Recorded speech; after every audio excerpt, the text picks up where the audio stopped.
Donald Trump called him tough. Rush Limbaugh read one of his articles live on his radio show. Ann Coulter tweeted that article to her 1.5 million followers and declared, "Every sentence is perfect." Ladies and gentlemen, your host, former chief editor of the Jewish Press, Elliot Resnick. Welcome to the Elliot Resnick Show. Last week, I wrote about a speech delivered by Louis Neiser on the occasion of Stephen Weiss's 73rd birthday in 1947.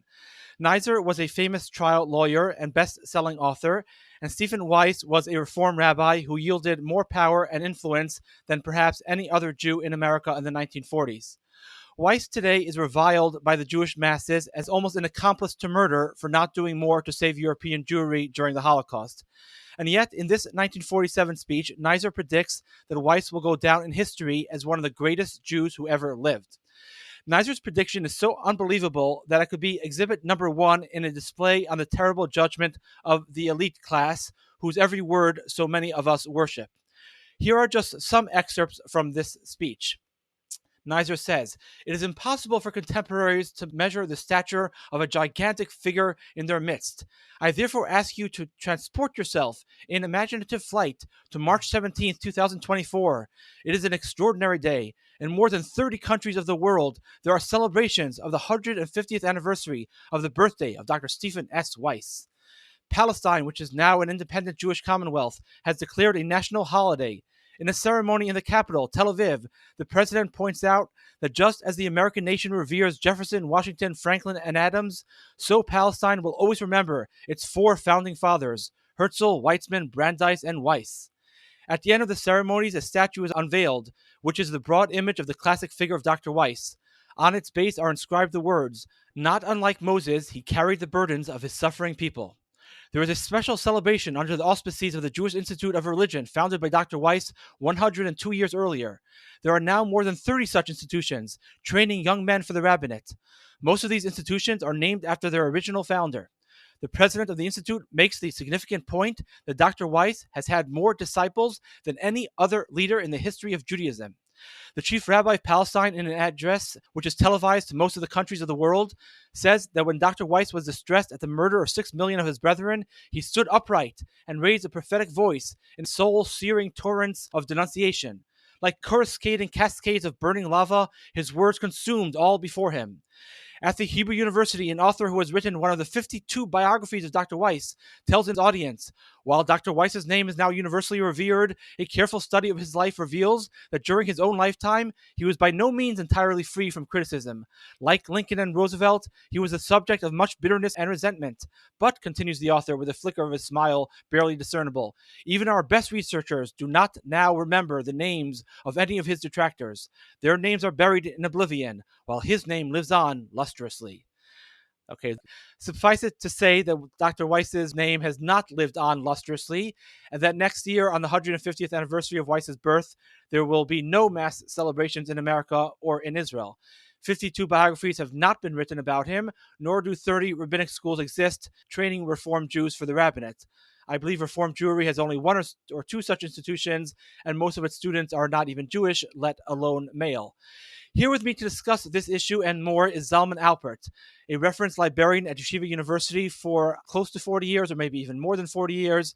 In response to my piece on Weiss, Zalman Alpert emailed me arguing that the vast majority of Orthodox Jews and Orthodox rabbanim didn't do any more than Weiss did to save Jews during the Holocaust. I'm going to raise this topic with Zalman, but first, welcome Zalman to the program. Thank you very much for having me. It's an honor to be with you. I appreciate it. Thank you for joining. Before we get to Weiss and his response to the Holocaust, share with the audience, please, a little bit about your background. When and where did you grow up? Who were your parents? How did you get to become a librarian at Yeshiva University, etc.? I grew up in New Haven, Connecticut. I went to school there. My parents were Holocaust survivors from White Russia/Lithuania. I started working in Yeshiva University in approximately 1977 after working at the YIVO Institute for Jewish Research for several years as a librarian. And I worked at Yeshiva University until I retired in 2015 approximately. Okay, so most people who listen to this podcast are listening to it, not watching it, so they don't see that you have a full Hasidic-looking beard. So do you have a Hasidic background, a non-Hasidic background, mixed? I think I am very much like many Jews before World War II. People came from mixed backgrounds. People grew up Hasidic and left and came back. So my father came from a Hasidic background, but after World War II, he disconnected. He was in concentration camps for 5 years.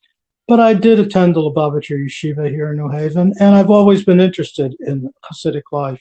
And I would consider myself, although I doubt that the main organization of Lubavitch would consider me a Lubavitcher, but regardless of what they may think, I do consider myself a Lubavitcher. Interesting. And your mother was Hasidic also? No, my mother came from a Misnagdic background in Lithuania, White Russia. And again, it's really none of my business, but I guess it's the job of people doing interviews. Your parents met informally, formally? I mean, Hasidic, not Hasidic? No, my parents both survived concentration camps, and they were in displaced people's camp in Germany after 1945, after their liberation. And they met there and got married there, as did many of the survivors.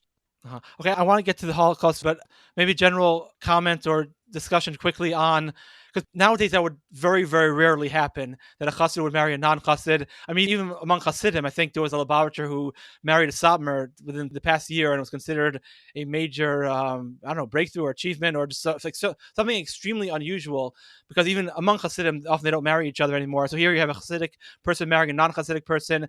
Some people say that was a better world. Do you have any comments on that? Well, I don't think the degree of sectarianism that we have now in the United States existed before the war. I don't think I'm going to be making a mistake by saying that prior to World War II, there was not one Hasidic cheder in all of Eastern Europe. Chedorim were open to everyone and anyone, and they weren't sponsored by Hasidic groups. And Hasidic yeshivas only started, Lubavitch Yeshiva started in 1896. But in Poland and in other areas, they didn't start until much later. And even those yeshivas were much more cosmopolitan. For example, the Lubavitch Yeshiva in Otwocka, a suburb of Warsaw, in the 1930s, most of the student body were not Lubavitchers because there were very, very few Lubavitcher Chassidim in Poland. So the student body consisted of all sorts of people. It's only in America where all these groups live in close geographic proximity to each other that the need for sectarian boundaries has been created. And, in my opinion, not that I'm not sure it counts, but in my opinion, we're worse off for it, because I can only think of several rabbis in the United States, Orthodox rabbis, whose influence goes beyond their immediate sectarian group. And I'm not only talking about Hasidim, I'm talking about all sorts of groups. We used to have rabbis like Rabbi Eliezer Silver and Rabbi Teitz in New Jersey and others who influenced all sorts of groups in the United States. But I can hardly think of several today who have any influence outside of the group that they specifically belong to. And I think we're worse off for it. To me, what seems like what happened in America would be the most natural thing to happen. I was reading not so long ago about the history of Beis Yaakov in America. So when Beis Yaakov first opened up, it had all sorts of students, Hasidic, not Hasidic, all different Hasidic groups, but everyone had different customs. I think some Hasidic girls, their parents insisted they stay home on Friday because that's our custom. Some Hasidim didn't want their daughters to study directly from a text. They thought it was not proper, halachically. So Mrs. Kaplan, Representative Kaplan, made exceptions, and she catered to every group. But wouldn't it make the most natural sense, and things evolved in such a manner that at the end, when each group grew big enough, they founded schools for their own group so that they could follow their customs more directly and cater and educate their kids more directly. So it seems to me that's a very natural thing to happen as the groups get bigger. I think the question is, why didn't that happen in Europe? In Europe, the whole Hasidic community and the community in general was a community in flux. People became non-religious and people became religious, and most people were in between. A lot of people were, traditional, and these categories don't really exist in the United States today anymore, because when I say traditional, one would think of someone who makes Kiddush Friday night and maybe goes to Shul Shabbos morning. I'm using the term in a more European sense, and I don't think there were that many hardcore Hasidim or hardcore Misnagdim. People were more organic Jews, as someone accused me a number of years ago. Not accused, he said it positively, that I was one of the last organic Jews. And some Lubavitchers have accused me of being schizophrenic because I can see the good things about that movement. I can see some negative manifestations. Now, I don't think I'm schizophrenic. I think I'm just view things objectively, which very few people today seem to view things. If you are a Satmar, everything Satmar does is right. If you're a Belzer, everything the Belzer community does is right. So there are very few people who can actually look at a community or at their own community and see both the faults and the positive sides to it, because people now no longer identify as Jews. People identify with their group. So if an ambulance is coming down with a siren in 1940 in the United States in the Lower East Side, a Jew would say, I hope that is not a Jew. That accident does not involve a Jew. Today, chances are that a Kloisenberger Chassid would say, I hope that's not part of my community. I hope that ambulance is not in response, if he's a Belzer, to a Belzer Chassid. And, this actually has legal implications because the Hasidic community has decided to go for it in Washington, D.C. in terms of job aid and all sorts of government assistance by defining themselves as Hasidic. And I wouldn't say I'm a liberal, but, for a black person to change colors is impossible. But for a chassid, if he shaves off his beard and he's getting aid from government agencies for being a chassid, should he still receive aid? This is ridiculous, in my opinion. The Hasidic community is violating some halachas, as far as I'm concerned, about making agudos and separating themselves from the klal by doing this. But it is done. They view themselves as Hasidim first and Jews second. And this is true about every group except, and here again, maybe I don't see our faults, but modern Orthodoxy, more or less, and there is a less to it, which I've discovered myself since I live in New Haven, but many parts of modern Orthodoxy still will invite Hasidic speakers to their shul. They'll invite Rosh Yeshivas from the Yeshiva world, and they will invite modern Orthodox people. For example, let's talk about Lubavitch. Lubavitch will send out people to Yeshiva University to teach, to try to influence the students, but they certainly will not allow even the greatest YU Rosh Yeshiva to come to 770 and give a shir in 770. I have never heard about that. For example, YU did host the Baba Rebbe's son, who later became the Baba Rebbe, Reb Naftali Halberstam. They hosted him and he spoke. So there is, I'm not saying any of these issues are dispositive, but they do exist. Okay, I'm going to get to the Holocaust just in a moment. Just to clarify for the audience, for those who don't know, because I barely knew about this, I believe you're referring to the fact that Hasidim legally try to claim that they are a minority and therefore they qualify for certain government programs. Is that what you're referring to? Yeah, absolutely. Okay, so now let's get to the Holocaust, which was the main reason for this interview. So, do you agree with the mainstream view of Weiss as someone who essentially did nothing as 6 million Jews were slaughtered in Europe? Well, before I answer that question, I am not sure that that's the mainstream view. That's the view of Orthodox Jews. We Orthodox Jews view Weiss as a villain because allegedly he knew what was going on and he didn't inform us and he didn't use his good offices to intervene with Roosevelt. I'm not certain, though, that that's the view of people outside of the Orthodox community. Okay. As I mentioned to you, 2 or 3 full-scale biographies of Weiss have been written by academics in the last 20 years. I mean, they don't paint Weiss as a saint, but on the other hand, they don't paint him as a villain either. Okay, no, you very well may be correct. So let's just pretend I said the word frum in there, the mainstream frum view, that he was the devil. I think that, by the way, our view of Reverend Weiss is based partially on a prejudice that this man was a Reform rabbi. Okay, makes sense. Now, we don't usually think of rabbis not wearing yarmulkes and things of that nature. I'll ask for forgiveness from any of his descendants who may be listening, but he was not a moral person. He had mistresses. He cheated on his wife. People know this. So I'm not here to defend his character. I was actually wondering about that because Victor Miller, in one of these emails that tens of thousands of people now get, containing Rabbi Victor Miller's ideas and hashkafa and thoughts about life and all sorts of issues. In one of them, he claims that Stephen Weiss, he says, raped a woman, and he said he read it somewhere, I think in a newspaper. So I actually contacted Raphael Medoff because he would know, I guess. He doesn't like me for, I think, a very silly reason. We got into an argument at the Jewish press once over the publication of something. So he didn't answer me. So I don't really know. There was another person who was trying to track this story down. But have you ever heard that before? Is that true? Yeah, I don't know if the word rape is appropriate, but he forced himself on a woman. I think she was a journalist for a newspaper in New York. And I have read that.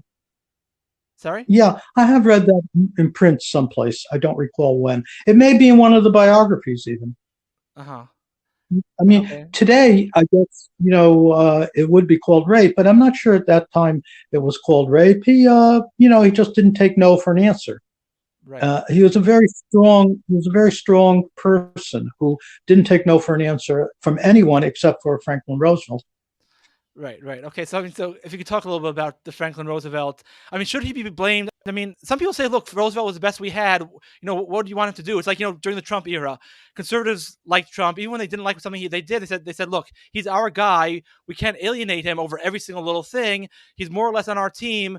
So if here and there, sometimes he doesn't do what we want, it's still better for him to be in our good graces so that later on he could help us out. It doesn't make any sense to alienate him. And maybe Weiss was thinking the same thing at the time.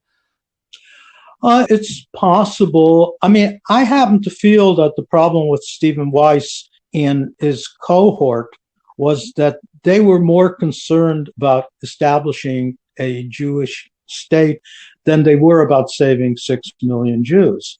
So Weiss was always looking about the future, and he wasn't the only one. I think a lot of the Zionist leaders in the United States were looking to curry favor with Roosevelt in terms of an eventual support of the creation of a Jewish state.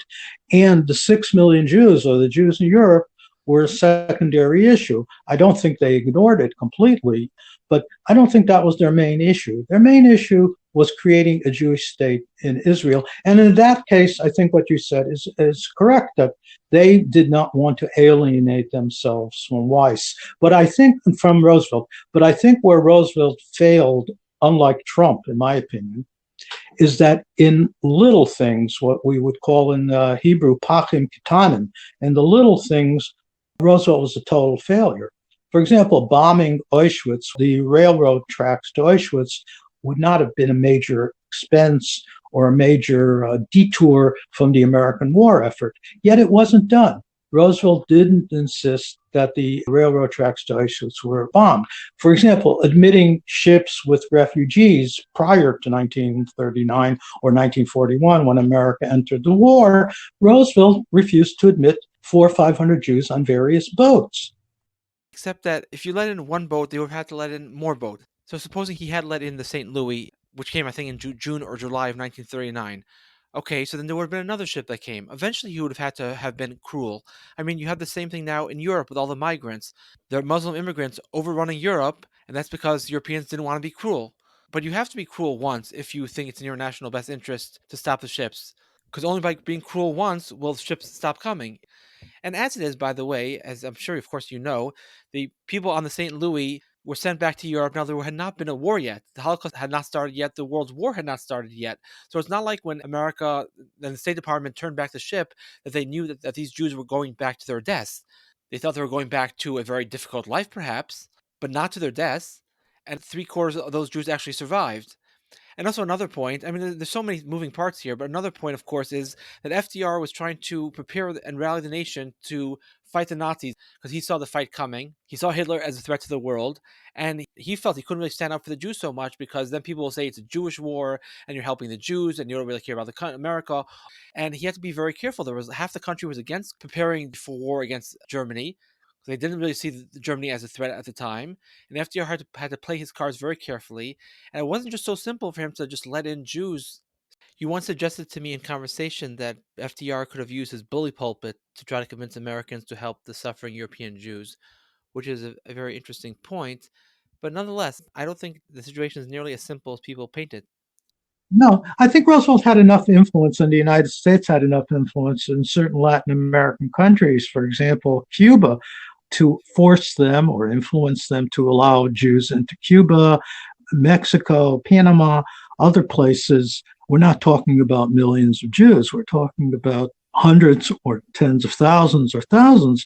And I think that could have been done, but I don't think he was really interested. But, I'm not going to, if anything, I am sort of sympathetic towards the other view, which you're expressing, that Roosevelt was president of the United States. He wasn't president of a Jewish center, and he had to worry about the United States and trying to save England at that time. So I understand that. Nevertheless, I think he could have done more.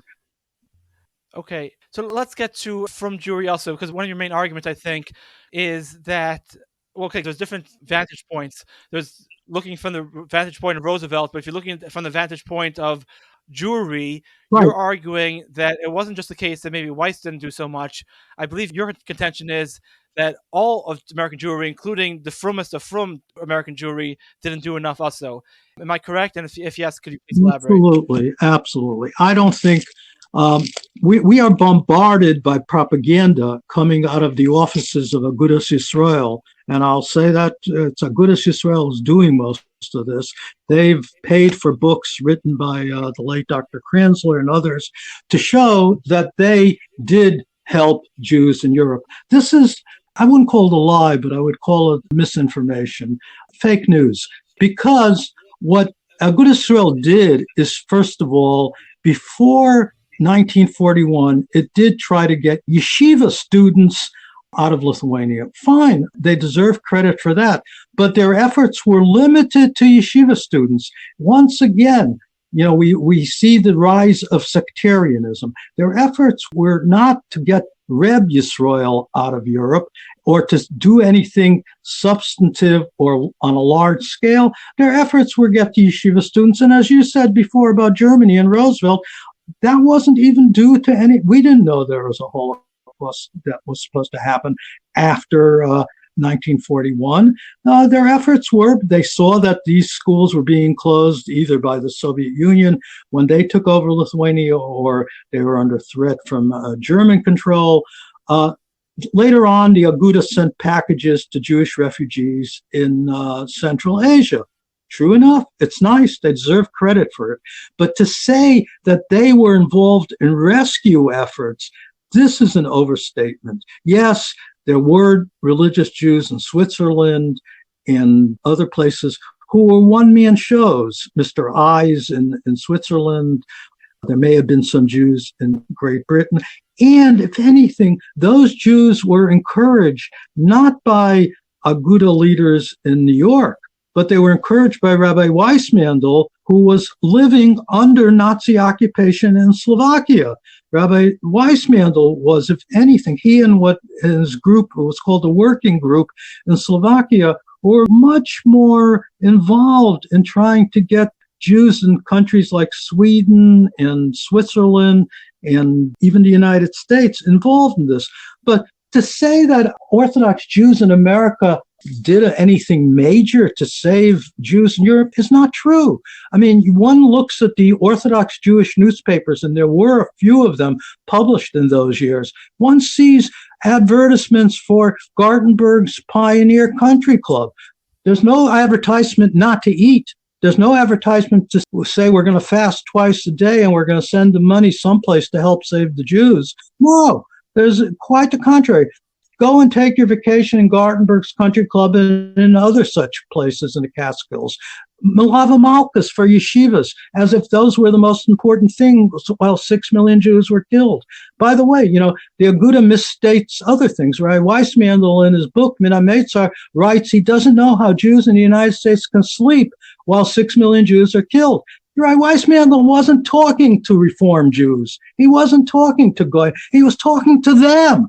He was talking to the frum Yidden how they can sleep, how they can go on with their lives while 6 million Jews are being killed. But they misconstrue what he said as if he were talking to Reform rabbis in the United States. No, he was talking to them. And Torah Vodaas and Chaim Berlin and all the other yeshivas that existed in America, including where I worked for years, Yeshiva University, did very little. I mean, I once reviewed a biography of Dr. Belkin, and I mentioned that fact, that Belkin seemed to do nothing to help Jews from Eastern Europe during the Holocaust, and I was told to remove that. Publication that I was writing for told me that they could not print that because, you know what? It was true. The Yeshiva University students may have had a 1 or 2 day demonstration or something. I seem to recall something like that.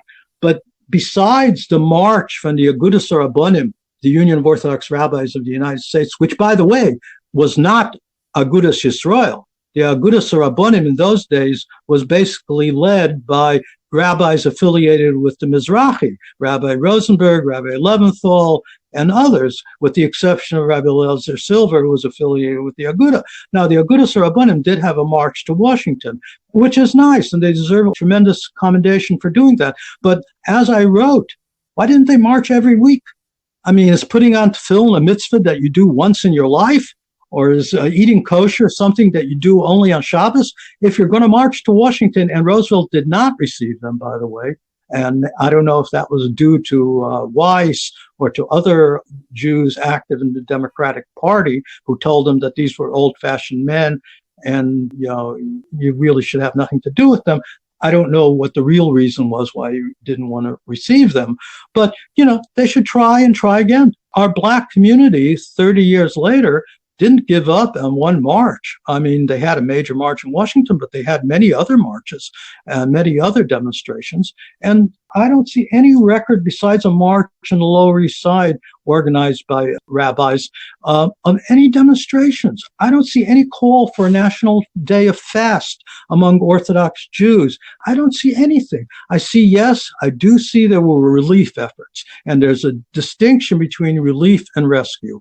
There were packages sent to Central Asia for Jewish refugees from Poland. There were attempts to get the yeshiva students out of Lithuania prior to 1941, and some of them were successful.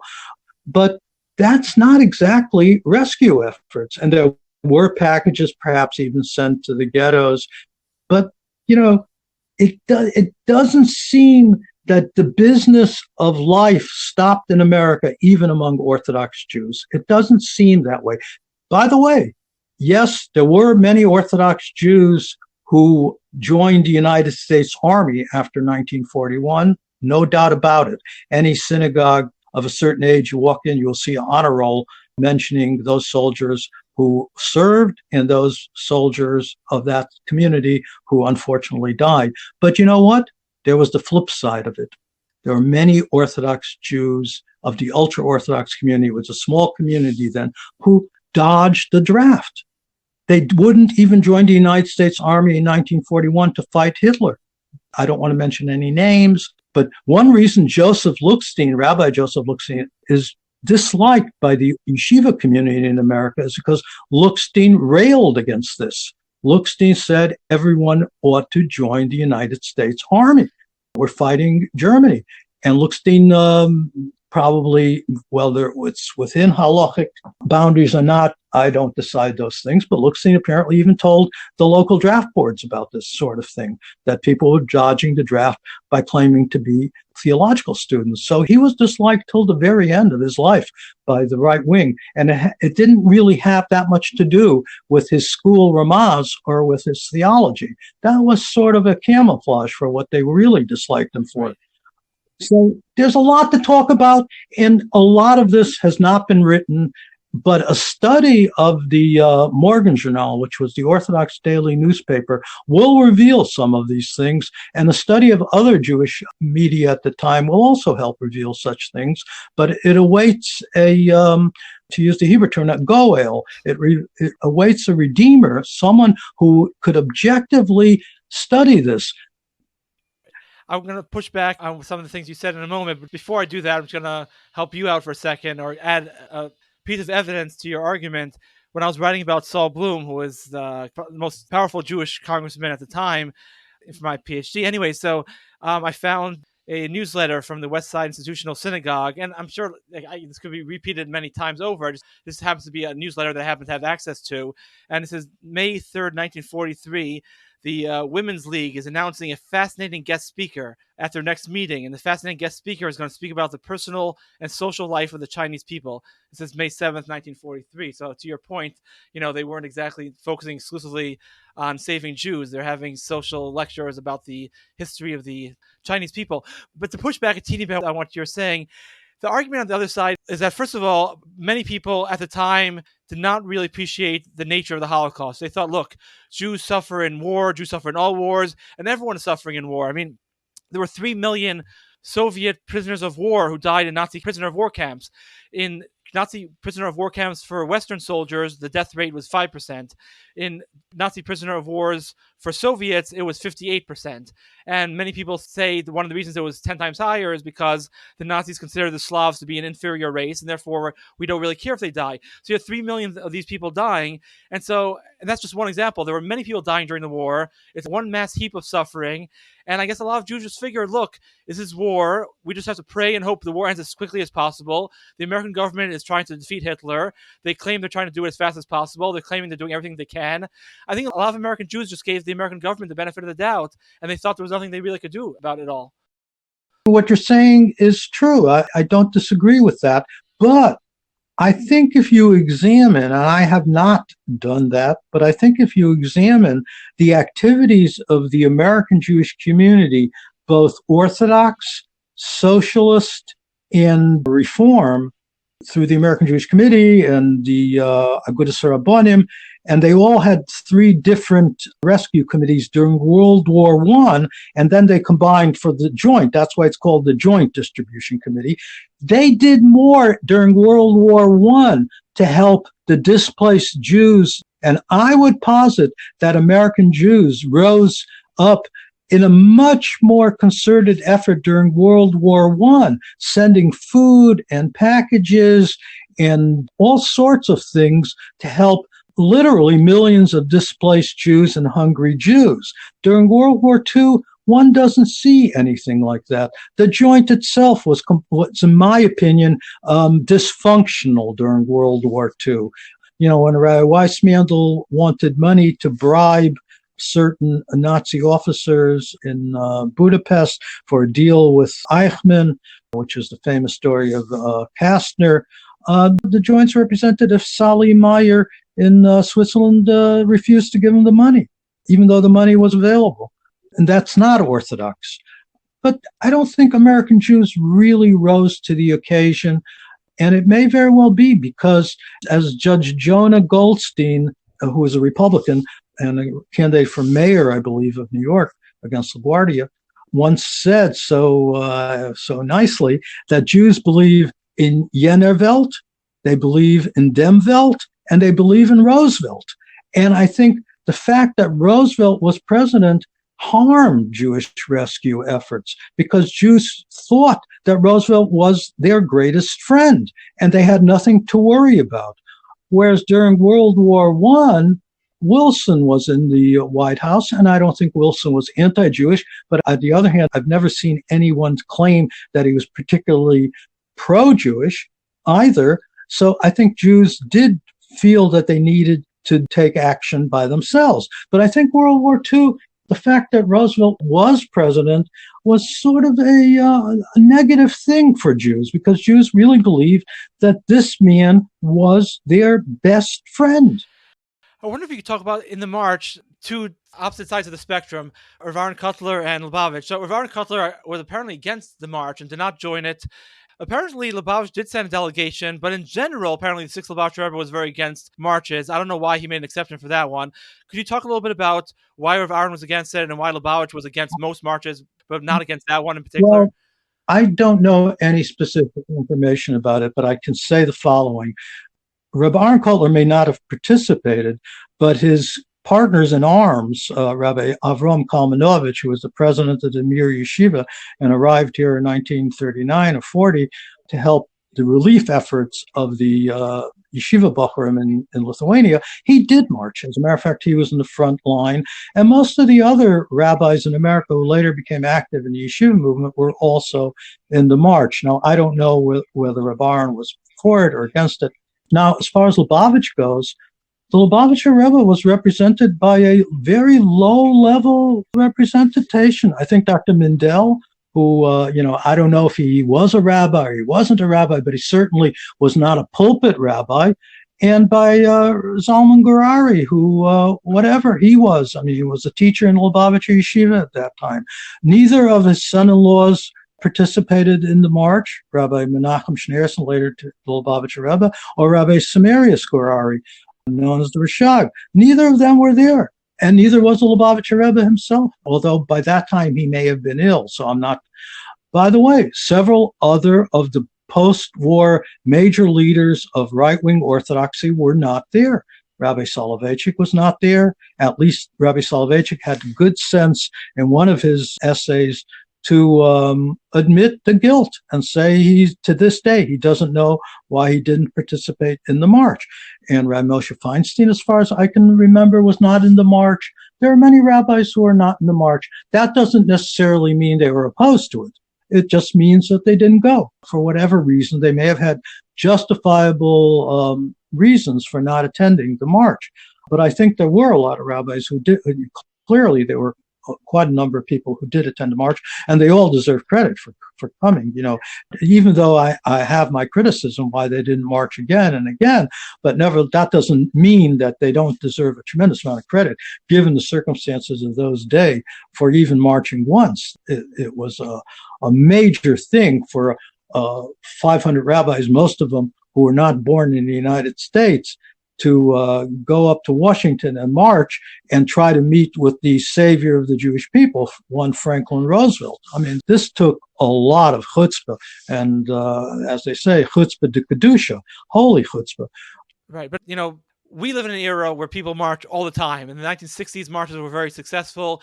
In the 40s, it was a different era. People didn't really march at all. It was a novel concept.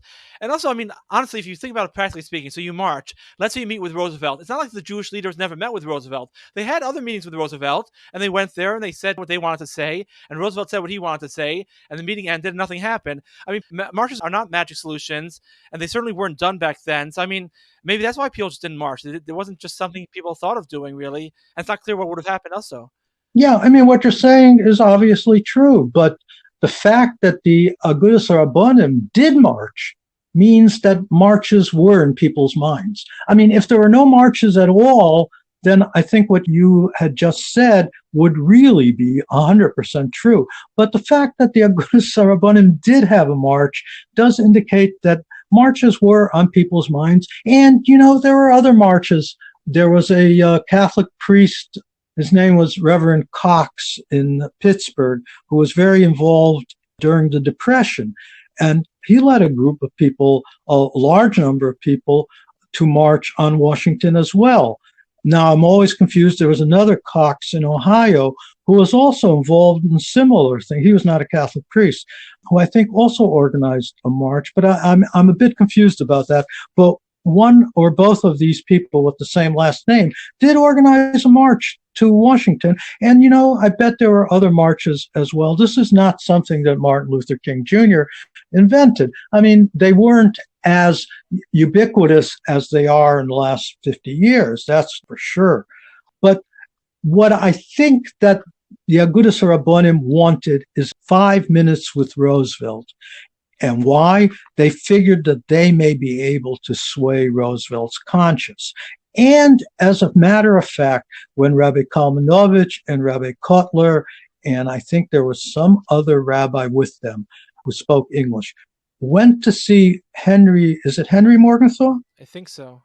Yeah, the Secretary of Treasury under Roosevelt, who was the highest ranking Jew in Roosevelt's administration, they got to Morgenthau. I don't mean into his office. They did get into his office, but they got to his heart.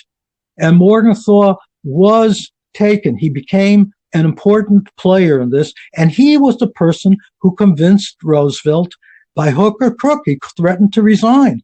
if Roosevelt did not create the WRB, the War Refugee Board, which was, this was in late 44, I believe. I think no, January 44. I think January 20th or January 22nd. I think 4. Okay. So the War Refugee Board, people claim it rescued. If the claims made by people to the number of Jews it rescued were true, then 6 million Jews wouldn't have been killed. But it did rescue many Jews in Romania and in Budapest. And as a matter of fact, Wallenberg, I don't know if he was working for the WRB, but he was certainly working with the WRB. So the WRB was a bright side of America's activities to help the Jews in Europe, but it was too late. It was too late and too little. But because of Morgenthau, the WRB was established. Now, it could very well be that if Kalmanovich and whoever the other rabbis, leading rabbis, got in to see Roosevelt, perhaps they would have gotten to his heart too. I mean, I'm not accusing Roosevelt of having a heart of stone. Perhaps if they, unlike Stephen Weiss, had actually presented the case about what is going on there and what he, should do, just like Mordecai told Esther that, if you're not going to act, our rescue will come from some other place. If they had spoken the same way to Roosevelt, perhaps something would have been done. I don't know, but perhaps, and I think that's what they were hoping for. All right. Stay tuned for part 2 of this interview, which will be available, God willing, this coming Wednesday night.